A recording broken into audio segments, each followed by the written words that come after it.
sonra.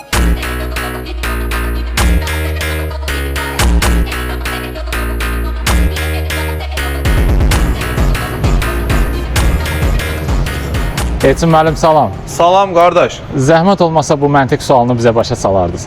Baxım, çox maraqlı sualdır. Çox maraqlı yerdə verilmiş sualdır. Hal-hazırda Gəncədə, Ekoparkdayıq. Gördüyünüz kimi necə gözəllik var burada. Həqiqətən möhtəşəmdir. Və sizin sualınız da həqiqətən çox maraqlı sualdır. Dövlət İmtahan Mərkəzinin imtahanlarda istifadə etdiyi sual tiplərindən biridir. Amma mən bunun izahını daha sonra çəkib sizə göndərəcəm. Əziz tələbələr, belə bir sual verilmişdi. Gəlin görək necə həll olunur. Məsələni oxuyuram.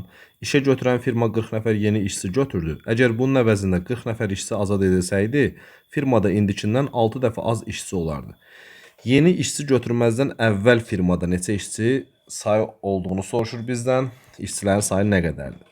Deməli, firmada hal-hazırda nə qədər işçi sayı olduğunu bilmədiyimiz üçün bunu x deyə qiymət verirəm. Və daha sonra deyir ki, 40 nəfər yeni işçi götürdü. Üzərinə 40 gəlirəm. Əgər bunun əvəzində 40 nəfər işçi azad edilsəydi, yəni x plus 40 deyil, x minus 40 olsaydı, firmada indikindən 6 dəfə az işçi olardı. Təbii ki, bizim izahlarımıza YouTube kanalına daxil olub baxsanız, mən orada da deyirəm ki, həmişə az olan tərəfi vururuq, həmişə az olan tərəfin üzərinə gəlirik. Və daha sonra tənliyimizi həll etsək, x plus 40 bərabərdir. 6-nı mötərizə içərisinə vuranda 6x çıxılsın 240. Buradan alınır 5x bərabərdir.